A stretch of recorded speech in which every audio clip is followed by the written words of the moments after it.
Olá, eu sou Elton Simões Gomes. Olá, eu sou o Diogo Cortiz. Esse daqui é o Deu Tilt, podcast do UOL para os humanos por trás das máquinas. Ao que tudo indica, o banimento do TikTok tá chegando ao fim nos Estados Unidos, mas com uma coisa curiosa, a Casa Branca tá adotando uma prática chinesa para dar fim a essa treta por lá. E para vocês entenderem que esse mundo gira e gira rápido, a China agora é quem tá colocando restrições para suas empresas de comprarem chips da Nvidia. E a gente vai explicar o que tudo isso significa para o mercado global de semicondutores. E no final, o Brasil acabou mesmo regulando as plataformas digitais, mas de outro jeito. E são tantas medidas que a gente vai explicar para vocês o que cada uma delas faz. ChatGPT Pulse e MetaVibe são dois novos produtos que querem colocar a inteligência artificial cada vez mais presente no seu dia a dia, inclusive trabalhando para você enquanto você dorme. E a gente vai fazer uma análise de tudo aqui em Deu Tilt. Trabalha enquanto eles dormem, hein, Diogo? Vamos nessa? Bora!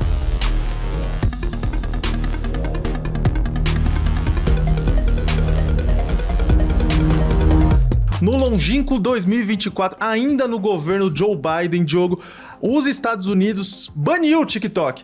Obviamente, isso não impediu ninguém de publicar dancinha, publicar videozinho engraçadinho, porque várias suspensões do aplicativo foram sendo feitas, tanto é que ainda hoje ele tá funcionando lá. É bom deixar claro que ele tá banido dos Estados Unidos. Só que essa pelega, essa treta tá prestes a chegar a uma resolução e ela teve uma solução curiosa, né? Uma ajuda, uma inspiração chinesa. Mas antes de tudo, vamos contar pro pessoal como que ela foi desenhada. Bom, isso você colocou aqui o resumo, então o TikTok já no governo Joe Biden passou por esse processo aí de banimento e aí foram suspensos os banimentos, mas agora no fim de setembro o presidente Trump então assinou uma ordem executiva que permite então a aquisição do TikTok por um grupo de empresários dos Estados Unidos. Então, basicamente assim, qual que é a estratégia? O argumento é que o TikTok, sendo controlado por um grupo chinês, poderia trazer um risco de segurança nacional. Coleta indevida de dados, risco de privacidade.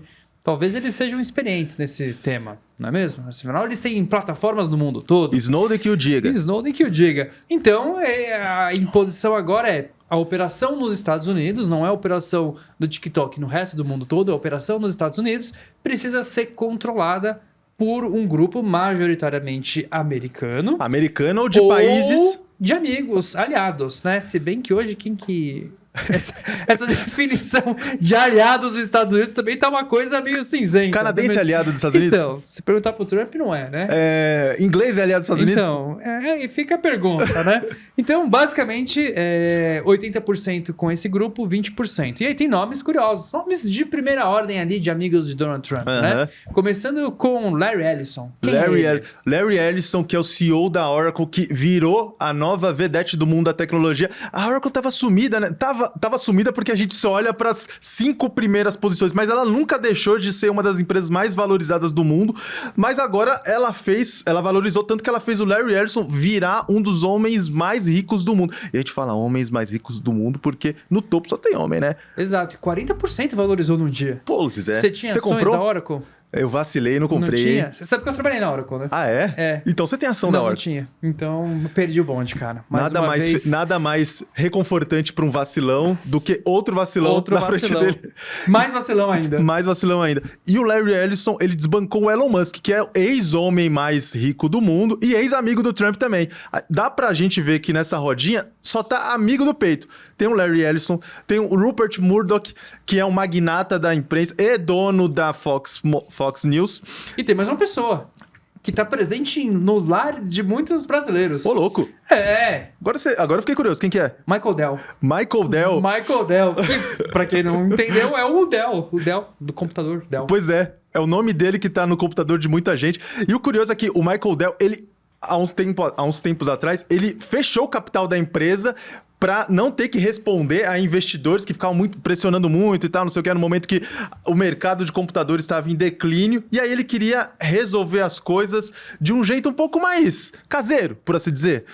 Além disso, nesse grupinho tem a Silver Lake Management, que é um fundo de investimento, e tem também a Andreessen Horowitz. Andreessen Horowitz, que é do Mark Andreessen e do Ben Horowitz, é um dos maiores fundos de investimento do Vale do Silício. E é ela que destoa desse grupo, porque você sabe o que tem em comum o Larry Ellison, o Murdoch, o Silver Lake e o Michael Dell? São bilionários. Fora isso, obviamente eles são bilionários, mas além disso, eles são pessoas que não entendem bulhufas de redes sociais. Tipo Elon Musk? Tipo Elon Musk. A Oracle lida com grandes bases de dados, interoperatividade, tá lidando agora muito com inteligência artificial, mas não tem no horizonte dessa empresa, não tem no cardápio de soluções dela uma rede social. O Murdoch não precisa nem dizer, ele lida com jornal e TV. A Dell lida com o computador que tem na nossa casa. A Silver Lake é um fundo de investimento. Agora, quem manja de rede social e quem manda de inovação é o Andreessen Horowitz, porque eles já investiram em... Prepara que a lista é grande, hein? Twitter, Facebook, Clubhouse, Roblox, Substacks, todas as ferramentas que hoje em dia estão na vida das pessoas e tem um componente de interação muito grande. Aí você vai me dizer, mas eles só apostam em quem ganhou? Não necessariamente. Eles apostaram também na Zynga. Lembra da Zynga? Sim. Que era dona da Farmville, da Fazendinha. Só que quando eles apostaram, a Zynga era responsável por 15% da receita do Facebook. Ou seja, eles sabem quando entrar e quando sair das empresas. Os caras manjam. E esse é um fator fundamental, né? Porque quando a gente tá falando dessa operação nos Estados Unidos, aí entra um ponto que é estratégico, que é a gestão da rede social em si, mas a questão específica ali do algoritmo, né? Então, o grande valor do TikTok está no seu algoritmo, no seu sistema de recomendação, que conseguiu quebrar essa grande... quase um monopólio, né? Das outras redes sociais ali, porque ela colocou essa conexão de pessoas a conteúdos por meio do algoritmo. Então, todo mundo quer o algoritmo do TikTok, né? E era o algoritmo que estava emperrando essa negociação também, não é, Diogo? Exato, porque a China ela tem um poder de veto, né, dessa negociação. E um dos pontos mais sensíveis é vocês vão ter acesso a uma das tecnologias mais bem sucedidas chinesas, né? Que é responsável ali pela inteligência do TikTok. Que argumento de vendedor, até parece que eles são capitalistas, hein? Mas um outro aspecto importante é que recentemente faz alguns anos, a China reclassificou alguns produtos e serviços como estratégicos. E ela colocou algoritmos de redes sociais sob esse grande guarda-chuva. Que são sistemas de recomendações. São sistemas de recomendação. E um dos critérios, um dos aspectos de estar debaixo desse guarda-chuva é ter que receber uma autorização do governo chinês para qualquer tipo de transação envolvendo esse tipo de serviço. Vai licenciar para alguma empresa? Tem que bater lá no Partido Comunista Chinês e perguntar: eu posso vender, emprestar, licenciar, colocar na mão dessa outra empresa esse tipo de algoritmo? E aí, é só então que o governo chinês permite e a empresa pode fazer isso. Foi o que aconteceu com o TikTok e é por isso que a gente tá nesse imbróglio todo desde então, né, Diogo? Exato. E assim, o que a gente analisa, assim, é essa ordem executiva do Trump, mas assim, ele é uma ordem executiva que permite que esse grupo adquira o TikTok. Mas assim, tipo, o TikTok precisa ser aceito, né, como algo que vai ser vendido. Então a gente precisa ter essa confirmação do outro lado também, né? Então não houve ainda uma confirmação definitiva do governo chinês, né? Então isso está sendo desenvolvido também, pode muita coisa mudar aí. Mas de todo modo, um aspecto dessa trip do TikTok nos Estados Unidos nos lembrou algo que aconteceu com uma outra grande empresa na China, ou seja, com um sinal trocado. O TikTok foi banido por uma lei dos Estados Unidos e por causa disso ele teve que abrir mão de alguns ativos super importantes que fazem com que o TikTok seja o TikTok e seja esse grande desafiante da Meta. No passado, o Google teve que deixar a China porque não concordava com uma lei chinesa. Você lembra dessa história? Claro, isso era o momento da grande penetração ali da internet na China. A China implementando o que hoje é conhecido como a grande muralha de firewall, né, da China. Então, ou seja, ter um controle ali de informação. E para entrar na China, você tinha que que se adequar a algumas regras do governo, muitas vezes abrir códigos e patentes. Eu trabalhei para uma empresa de telecomunicações que ia entrar com uma operação na China e aí precisaria abrir alguns códigos e patentes também. E aí a empresa decidiu não entrar com uma operação que ia conseguir. Quem quiser saber dessa história, manda uma DM pro Diogo. Eu sei do que você tá falando, mas voltando ao Google, aconteceu isso com o Google. Lá por 2007, alguma coisa assim, o Google começou a ser hackeado, a sofrer vários ataques cibernéticos. E não sei se você lembra, mas era um momento que o Google também tinha acabado de lançar o Gmail. Essa é uma história que eu lembro bem, porque o Google lançou o Gmail no dia 1º de abril. E as empresas de tecnologia sempre fazem aquelas brincadeirinhas, aí todo mundo olhou e falou assim, peraí. É mentira, né? É óbvio que é mentira. Um giga de e-mail grátis. Essa empresa faz busca na internet e tá me dando e-mail? 1 giga? Não, não é não. Mas quando o Gmail tava lá na China, o Google passou a ver que vários ataques começaram a ser feitos contra ativistas chineses. Eles investigaram um pouco e descobriram que os ataques partiam não só de Pequim, como partiam muito provavelmente, do governo chinês. Ele bateu na porta do governo e falou: que é essa? Não teve muita resposta, e aí a partir daí o governo chinês, como você já mencionou, começou a pressionar com mais força para o Google acatar o grande firewall. Eles não toparam. E uma coisa curiosa é o seguinte, o grande firewall naquele momento, ele pedia até para filtrar mensagens no e-mail. Imagina, você está escrevendo alguma coisa que tem uma palavra que o governo chinês não gosta, o e-mail não chega na sua caixa, não chega na sua caixa, aí gera aquelas situações lá de você falar que mandou um e-mail para alguém e o e-mail nunca chegou porque você escreveu, sei lá, Politburo, escreveu China, escreveu alguma palavra que não cai no gosto do partido. O Google foi para Hong Kong, que é uma zona autônoma de alguma forma, começou a espelhar o seu serviço de lá.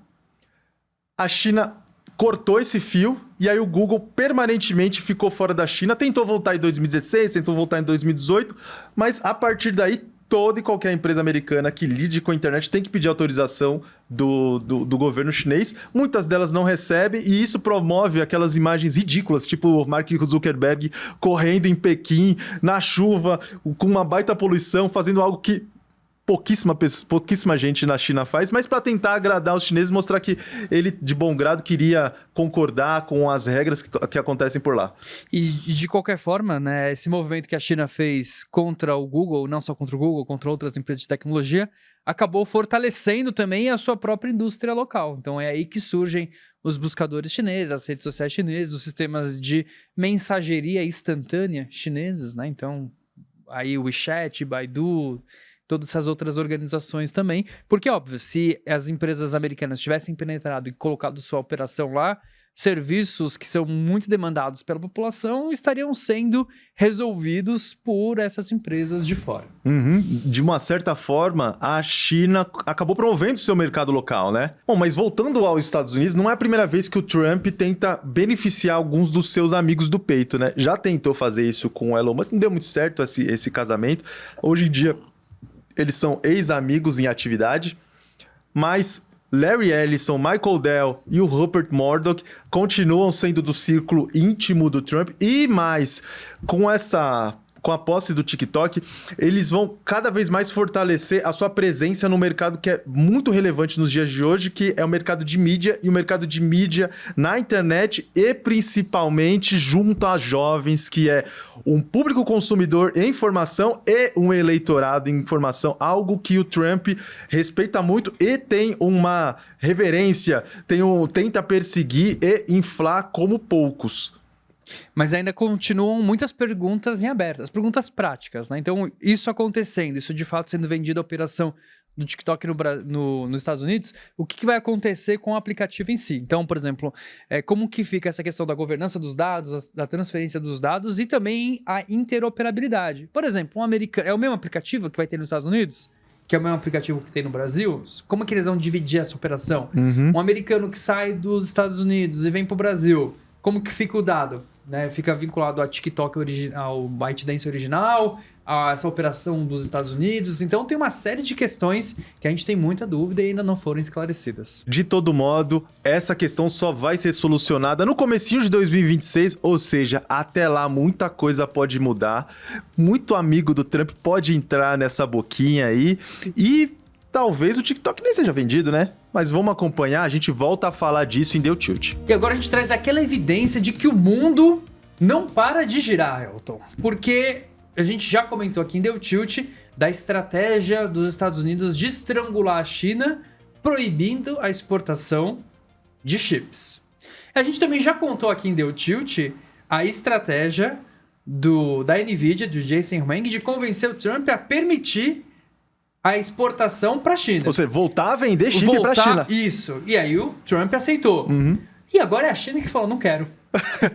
Tô de boa, tô a pampa, né? E recentemente a administração do cyberespaço, de novo, aquela agência que a gente gosta muito do nome, que é bastante curioso o nome, colocou várias proibições, várias restrições para que as empresas chinesas, as grandes empresas chinesas, não comprem chips da NVIDIA. Especialmente, eu tô falando da RTX Pro 6000D e da H20, que Nossa, são chips... explica isso daí, porque parece nome de droid do Star Wars. Que são GPUs que foram desenvolvidas pela NVIDIA, especialmente para o mercado chinês. Então, os Estados Unidos ainda não quer que a China tenha acesso aos chips mais avançados, continua a restrição, mas foi convencido de que, olha, eu tenho que exportar alguma coisa para a China, porque se eu não exportar alguma coisa para a China, eu vou perder mercado e, ao mesmo tempo, a China precisa do chip. Então, ela vai acelerar cada vez mais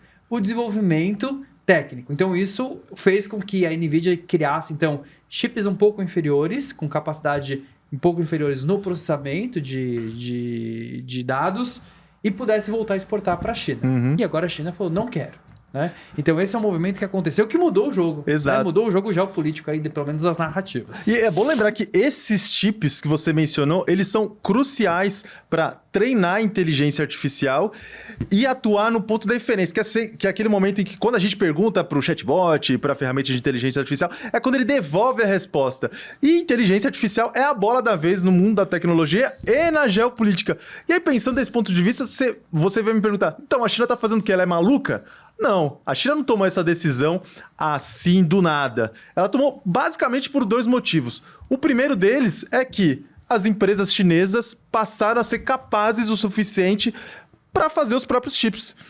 As autoridades chinesas, antes de tomar essa decisão, passaram em revista as empresas que fazem os próprios chips.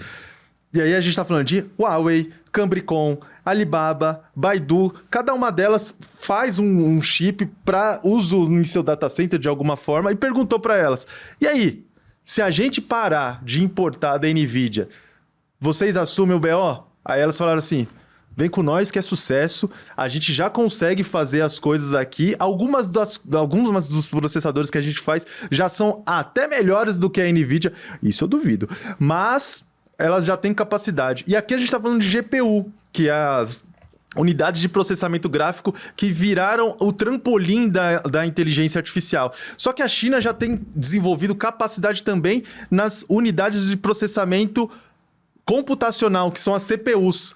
E esse é um mercado historicamente dominado por empresas americanas e tem pouquíssimas empresas que lidam com a fabricação de mecanismos, de máquinas relevantes para fazer isso. A gente já contou aqui em Deu Tilt que a máquina de litografia é feita por uma holandesa.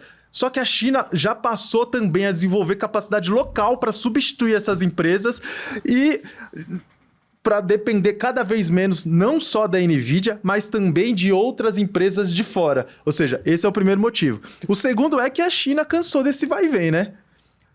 Quem olha hoje pode achar que é só uma política do governo Trump, essa briguinha com a China em várias áreas da geopolítica. Mas vem desde o governo, pelo menos desde o governo Obama, essa barreira à importação de chips para a China.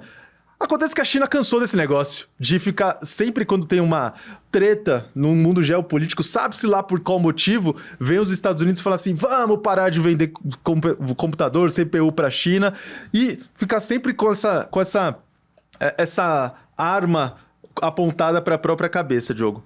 Exato. E é um movimento que a China faz visando muito o médio e longo prazo. Hoje, esses chips que a China está desenvolvendo internamente e toda a indústria também de litografia e manufatura de chips, né? Então o design, a manufatura e a questão de litografia, é importante a gente colocar que ainda está atrasado, né? Então está em relação aos Estados Unidos bastante atrasado. Então o que eles colocam é esses chips que os Estados Unidos eles podem exportar para a China. Hoje o que a China conseguiu identificar é que os chips produzidos internamente consegue chegar próximo, né? Em alguns casos, às vezes é melhor, por exemplo, na transferência de dados ou na memória, enfim. Então, depende do chip. Ele se equivale àqueles chips que podem ser exportados para a China, que não são exatamente aqueles mais avançados que os Estados Unidos usa. Então, do ponto de vista do presente, a China está um pouco atrasada. Mas com isso, ela vai obviamente, né, incentivar a sua indústria ali a acelerar. Foi algo parecido mais ou menos com o que a Coreia do Sul fez na década de 80. Então, da década de 60 e 80, ela passou copiando muita coisa, né, do Japão, até que o governo colocou políticas de barreira ali, então fazendo a indústria falar, você não vai ter mais acesso a esses tipos de componente que vem do Japão, que vem dos Estados Unidos, que vem de algum outro lugar. E isso fortaleceu a indústria tecnológica coreana, né? Então, essa é a estratégia da China. Porque ela sabe que essa questão da infraestrutura, para a soberania e para supremacia tecnológica que ela quer alcançar, é fundamental que ela se desenvolva e depende dos Estados Unidos, que fica sempre com esse joguinho. Mas a gente acabou de falar de um exemplo de empresa que, ao ser vetada na China, permitiu que fosse criado todo um ecossistema. Quando a China inviabilizou a presença do Google por lá, surgiram Baidu, Alibaba, WeChat, várias empresas que hoje são gigantescas dentro da China e começam a sair para fora do país já com um porte gigantesco. Imagina quando o Alibaba começar a vender os chips que eles estão fazendo hoje, que hoje são quase equivalentes ao chip mais fraco da NVIDIA, mas para o resto do mundo. Pô, já vai inundar o mundo com uma capacidade gigantesca. Mas, voltando à NVIDIA, essa não foi a primeira má notícia que o Jensen Huang, o CEO da NVIDIA, ouviu vindo da China, né, Diogo? Não é a única má notícia. A NVIDIA vem sofrendo ali nessa relação com a China. Ela entende que é um mercado super relevante, então por isso que ela quer exportar. Lembrando também, acho que você colocou num ponto importante, que muda um pouco da configuração das forças aí internacionais de geopolítica, porque os Estados Unidos, também no governo Biden, criou aquela lista de exportações, lembra? Então tem países que podem comprar GPU, tem países que podem comprar um pouquinho, uma quantidade menor, precisa pedir autorização. O Brasil estava nessa segunda camada. Agora, a China vindo com produtos relevantes, isso vai colocar mais possibilidades para o mercado internacional, né? Então isso é um ponto. Então a NVIDIA entende esse movimento e ela quer garantir aquele poder dela de um mercado hoje de GPU monopólio, né? Não tem outra palavra senão um monopólio. Só que a China também vem combatendo isso. Inclusive, abriu uma ação antitrust contra a NVIDIA. É curioso, né? Porque ela coloca uma compra de uma empresa ali nos Estados Unidos e aí a China abrindo uma ação antitrust contra uma empresa dos Estados Unidos que comprou uma empresa. Então, é um movimento que faz ainda para tentar dar golpes, né? Como se fosse um lutador ali dando golpes na NVIDIA para tentar tirar pontos, né? Então é uma estratégia, mas é curioso, né? Uma empresa de fora. E é curioso porque o Jensen Huang, ele cumpriu a cartilha do que deve ser feito quando você é proibido pelo seu próprio país de vender para um inimigo, para um rival.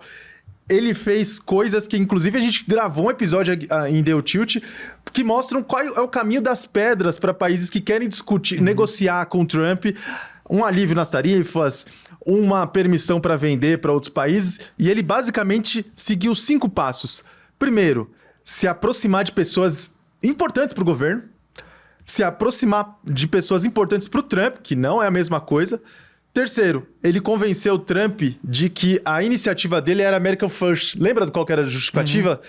Trump, se eu não vender para a China, os Estados Unidos vai deixar de ser líder em chips para GPU, para inteligência artificial, e a gente vai perder esse protagonismo no mundo. Quarto, ele convenceu o Trump que a ideia era dele. Ou seja, ele falou assim, Trump, não sou eu que tô dizendo isso daqui não. American First é ideia sua. E eu só tô fazendo com que a coisa aconteça. E quinto, não, por último, não menos importante, enquanto ele conversava com o Trump, ele não deixou de conversar com a China. Só que a conversa agora não foi tão frutífera, né? E é curioso a humildade do Jensen Huang na declaração que ele deu. Ele falou assim, ó, podemos estar a serviço só de um mercado apenas se o país quiser. Eu tô desapontado com o que eu vejo, mas entendo que existem agendas maiores entre China e Estados Unidos. Somos pacientes. Ou seja, ele teve uma paciência chinesa para lidar com a situação. Ele teve uma paciência chinesa para entender que, além de America First, a China também é China First. Exato. Mas foi bom você trazer a questão da geopolítica, porque essa decisão da China, ela tem o poder, ela tem o potencial de mudar a dinâmica dos chips, da oferta de chips no mundo. Porque até agora a Nvidia nadava de braçada, então quem quisesse comprar um chip para treinar ou usar inteligência artificial, tinha que bater na porta da Nvidia. E você tinha que esperar longos meses, porque o seu pedido estava atrás, o pedido da Tailândia, da Índia, da China, de São José dos Campos, de uma série de países.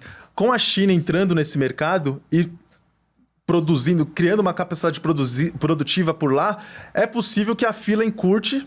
E o segundo aspecto é que surjam novos concorrentes. E um mercado com concorrência faz os preços caírem.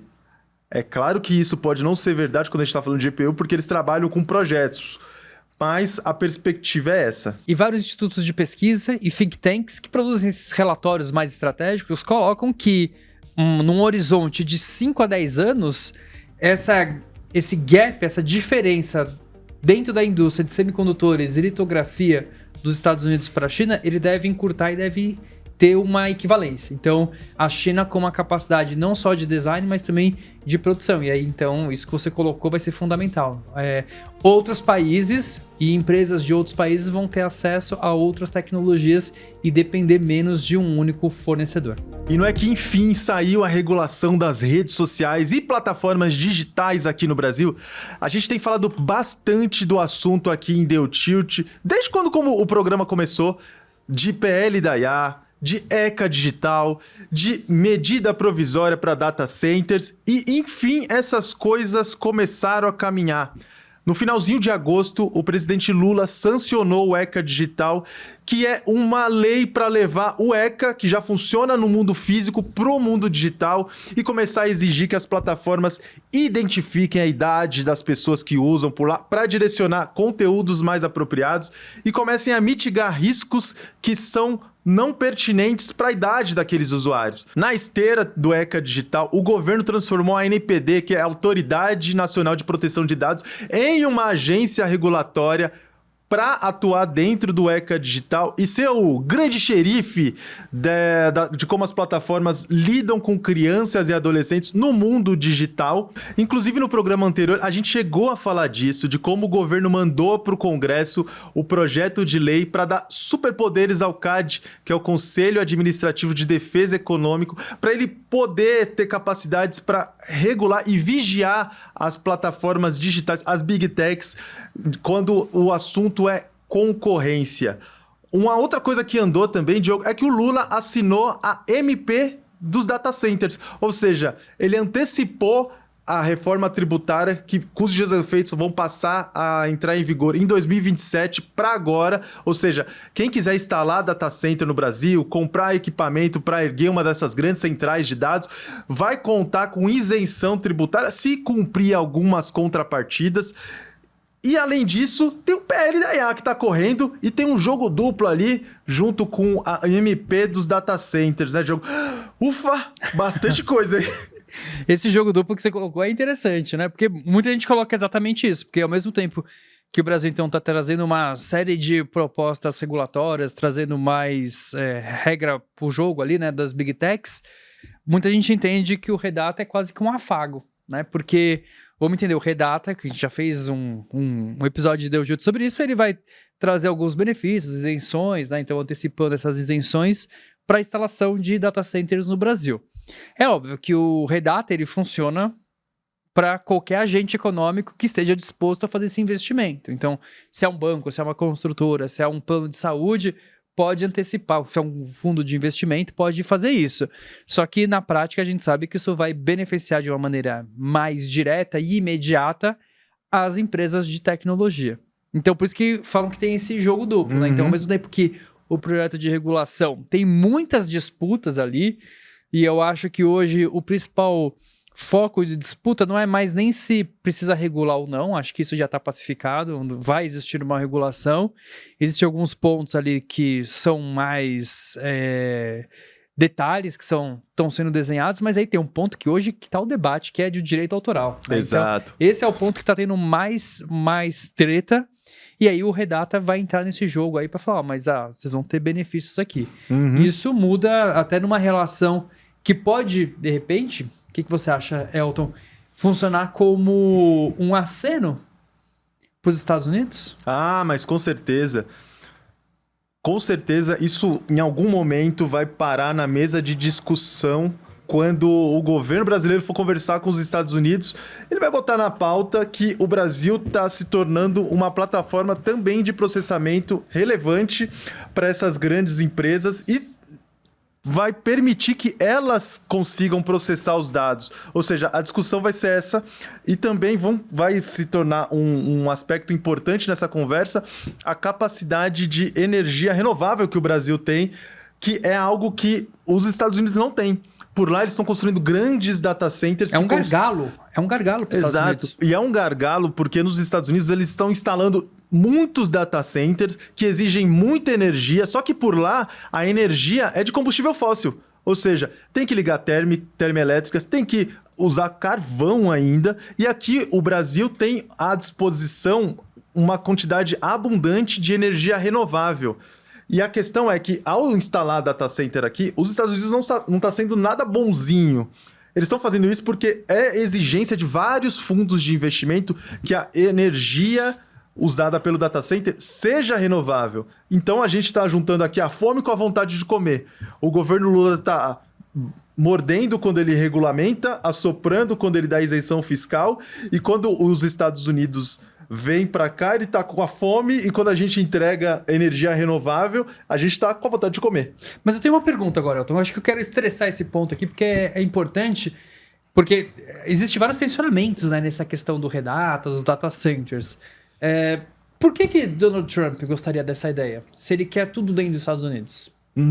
Ele quer tudo dentro dos Estados Unidos, mas ele quer que as empresas dos Estados Unidos estejam sempre na dianteira. Se de alguma forma o governo brasileiro sugerir que essas empresas vão ter condições de fazer com que os seus negócios tenham sucesso, essa é a chave para falar com o Donald Trump. Mas só para a gente entender que data center e inteligência artificial andam lado a lado, o governo editou a MP dos data centers, que dá isenção tributária a eles, mas ao mesmo tempo incluiu, ou tá para incluir, os mesmos aspectos dessa isenção dentro da negociação do PL da inteligência artificial. E por que ele fez isso?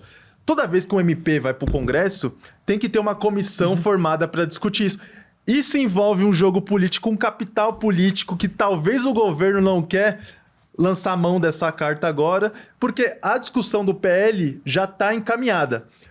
Mas está encaminhada pelo não mútil, porque você já mencionou um aspecto que vai dar o que falar, que é a discussão sobre os direitos autorais. Como essas grandes plataformas que lidam com inteligência artificial e dependem de dados feitos por outras empresas e que detêm o direito sobre esses dados, vai remunerar os produtores de conteúdo. Essa é uma discussão que está em aberto, que vai dar muito o que falar e que talvez entre nos planos do governo, porque o governo quer que esse PL da IA saia até o fim do ano, porque senão a MP do Redata deixa de valer e não passa a funcionar no ano que vem. É uma sinuca de bico, Diogo. É uma sinuca de bico e é importante dizer também que o próprio... Existia uma forte expectativa de que o projeto de lei ele fosse votado, né, até o fim do ano. Então foi aprovado no Senado já, então está em discussão na Câmara, estão tendo as audiências, e era esperado que ele fosse aprovado até o fim do ano. Né? Hoje já não se tem mais tanto essa expectativa. Então, é um desafio enorme, porque se também não for aprovado o projeto de lei e sancionado, o Redata também vai entrar num limbo ali, né? Então, tanto pela MP quanto pelo projeto de lei. Mas, obviamente, é uma estratégia bastante assertiva fazer isso pelo projeto de lei, né? A gente se debruçou muito para falar dessa dobradinha entre a MP dos data centers e o projeto de lei da inteligência artificial. Mas é bom deixar claro também que, ainda que o ECA Digital tenha sido sancionado e a vigência dele vá começar a valer daqui a 6 meses, tem muita indefinição. Por exemplo, a principal delas, talvez, a NPD, que vai ser o grande xerife do ECA Digital, ou seja, a grande responsável para ver se as empresas estão ou não adotando as regras, ela precisa ganhar força, ganhar músculo, porque até agora ela era só uma autoridade e vai passar a ser uma agência reguladora que vai precisar receber funcionário, verba, músculo mesmo. Uma estrutura, né? Uma estrutura. Agência reguladora. E depois disso ela vai ter que regular pontos que estão em abertos. As grandes empresas já dizem. A gente tem que fazer uma identificação etária, mas de que jeito? Quais são as prerrogativas? Quais são as exigências que a gente tem que cumprir? Tudo isso está em aberto. Tem uma série de desafios, um monte de questões que são, do ponto de vista prático mesmo, né? Até de técnicas que vão ser usadas. Há, por exemplo, indicação etária para conteúdo. Então, além de você classificar se a pessoa tem uma faixa etária, o conteúdo que vai ser entregue para esses usuários precisam estar condizentes. Igual tem na TV... ou quando você vai assistir um streaming que tem a indicação, né, etária. Isso vai precisar ter nas redes sociais também, mas como que isso vai funcionar? Também é um desafio enorme. E também é todo o serviço digital que vai precisar, por exemplo, ter uma identificação etária. Então, por exemplo, um portal... Tudo bem, conteúdos jornalísticos tem uma isenção lá, mas um outro portal, por exemplo, a Wikipédia. São perguntas que hoje a gente faz que não tem uma resposta e uma definição ainda. Por exemplo, a Wikipédia precisa fazer controle etário, o site de uma universidade, né, um aplicativo que não necessariamente é de rede social. Então tem várias questões que estão em aberto aí que ninguém sabe ainda como implementar. Diogo, as coisas estão tão em abertas que eu não faço aposta, mas eu sou capaz de apostar que a gente vai voltar a esse assunto em Deu Tilt quando algumas respostas forem dadas. ChatGPT Pulse e Meta Vibes foram 2 lançamentos de produtos para tentar colocar a inteligência artificial mais próximo da pessoa no dia a dia. Você já chegou a usar algum, Elton? Eu usei o Meta IA e é por lá que tem o Meta Vibes.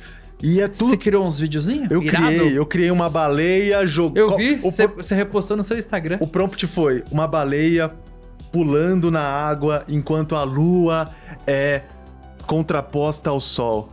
Poético, né? Gostou? Chique. Olha só. Eu vi, você postou no Instagram. Postei. Nos stories. E assim, quando eu entrei lá no Meta IA pra ver o Vibes, é tudo tão deslumbrante, e é tudo tão colorido, e é tudo tão inacreditável, tudo tão fantástico, que dá muita vontade de ficar lá. O problema é que eu via um post do Zuckerberg a cada 3. Porque ele é muito hard user desse negócio. Ele adorou, e ele fica fazendo vídeo de cachorro em primeira pessoa dirigindo, sabe? É muito legal. Mas o cara gostou. Eu não tenho trabalho lá não, na Meta, Zuckerberg. Não para de usar o Meta IA.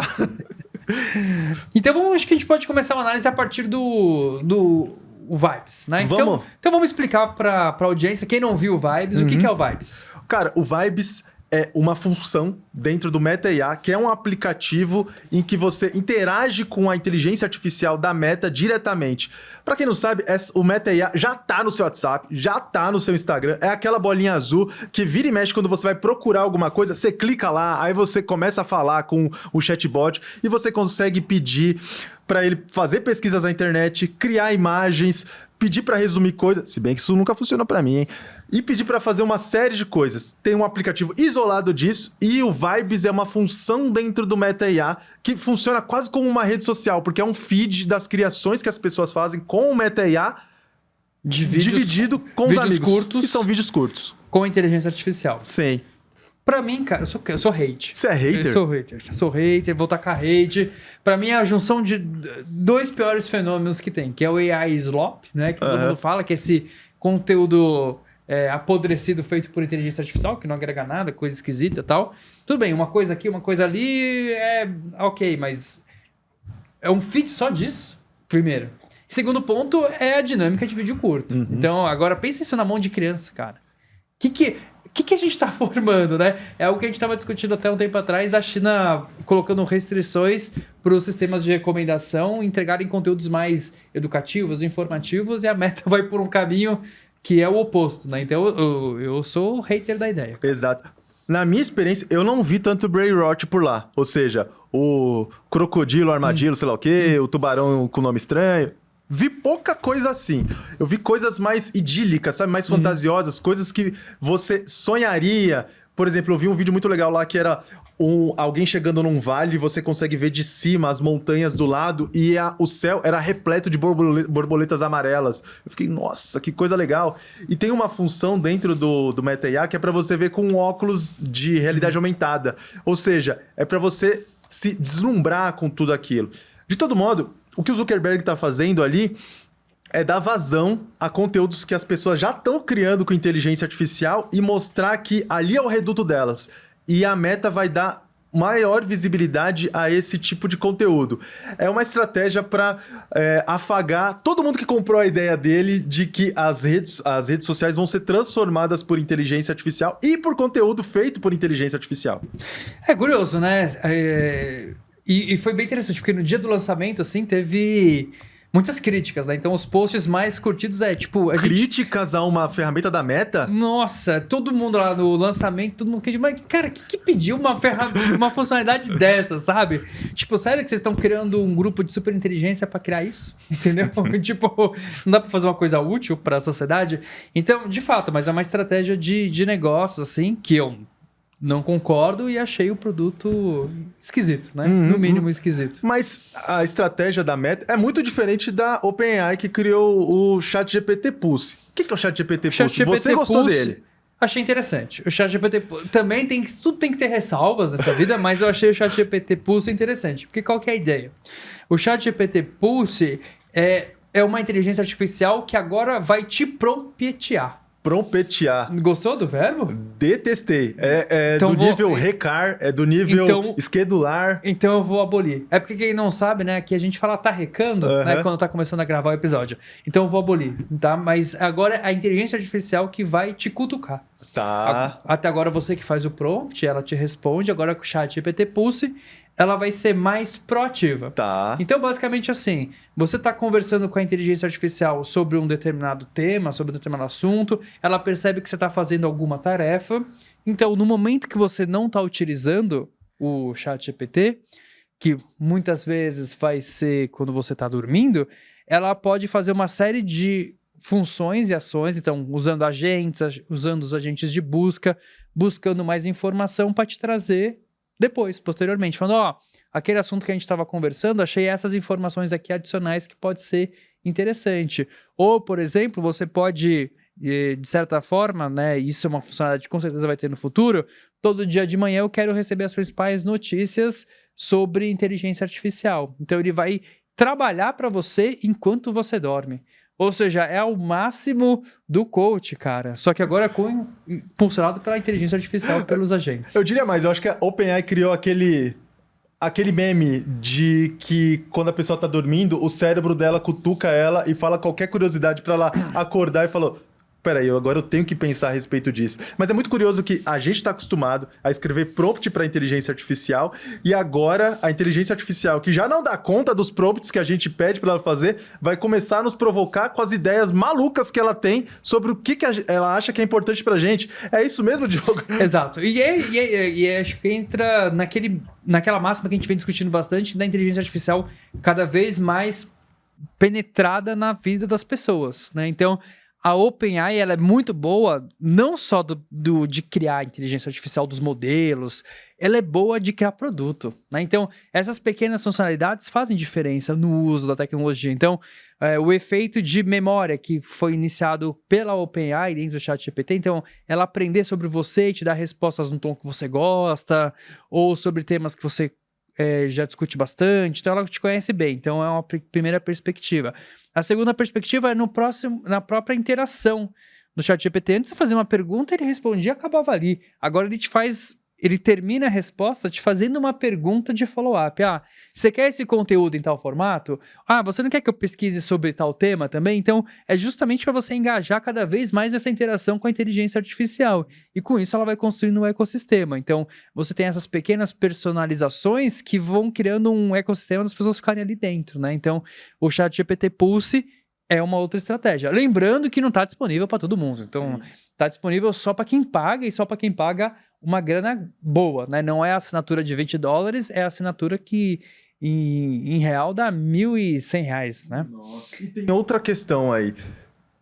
Me parece que pela primeira vez, com mais intensidade, há um movimento coordenado de duas empresas que estão apostando muito em inteligência artificial para levar essa tecnologia para ambientes distintos de chatbot.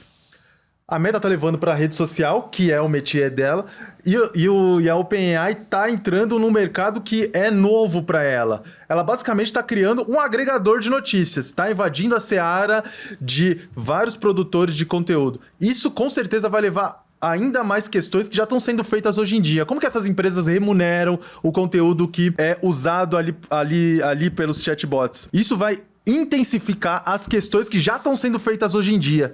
Como que essas empresas remuneram os produtores de conteúdo que fornecem as informações que vão ser usadas pelo ChatGPT Pulse? Como que a Meta remunera os artistas cujo traço foi usado para treinar os sistemas que ela usa para criar esses vídeos com IA? Essas questões vão cada vez mais se fazer presente e me parece que essas empresas estão tentando tirar um pouco a IA do seu habitat natural, que é de um chatbot, porque uma outra gigante entrou na parada. Recentemente o Google lançou o Banana, modelo Banana. Nano Banana. Nano Banana. Nano Banana. E ele voltou a ser primeiro no ranking dos aplicativos com um aplicativo que fazia muito tempo que não acontecia e aconteceu com o Gemini. Ele desbancou o ChatGPT e sendo um aplicativo de inteligência artificial, fazendo coisas de inteligência artificial. Ou seja, as grandes empresas estão se cotovelando por aí e aí elas estão buscando outras áreas para atuar. Por isso que eu acho que o grande vencedor da inteligência artificial não necessariamente vai ser quem tem o melhor modelo, porque eles estão ficando muito próximos, né?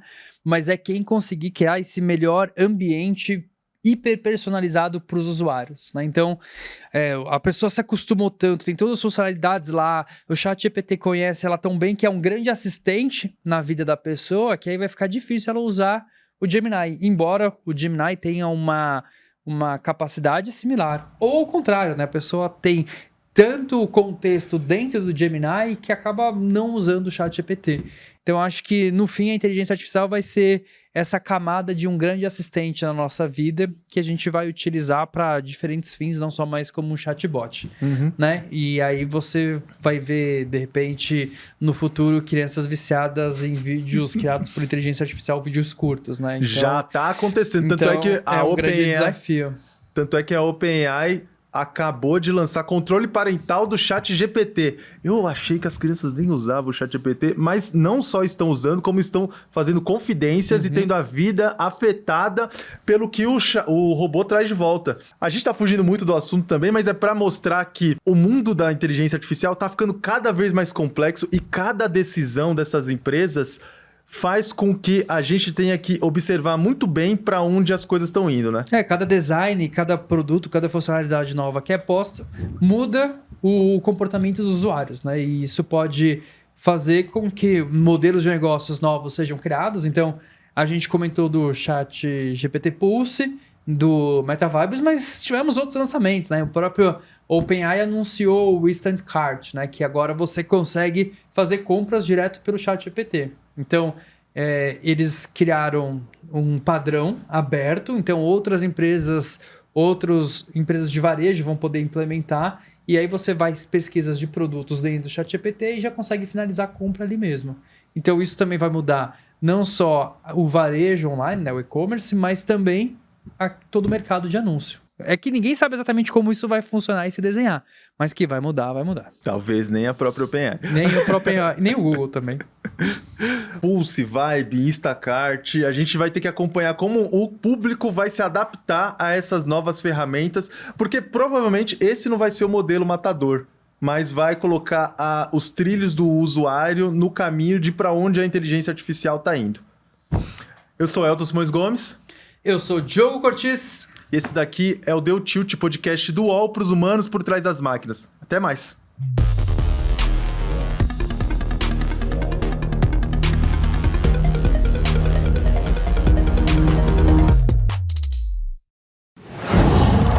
UOL.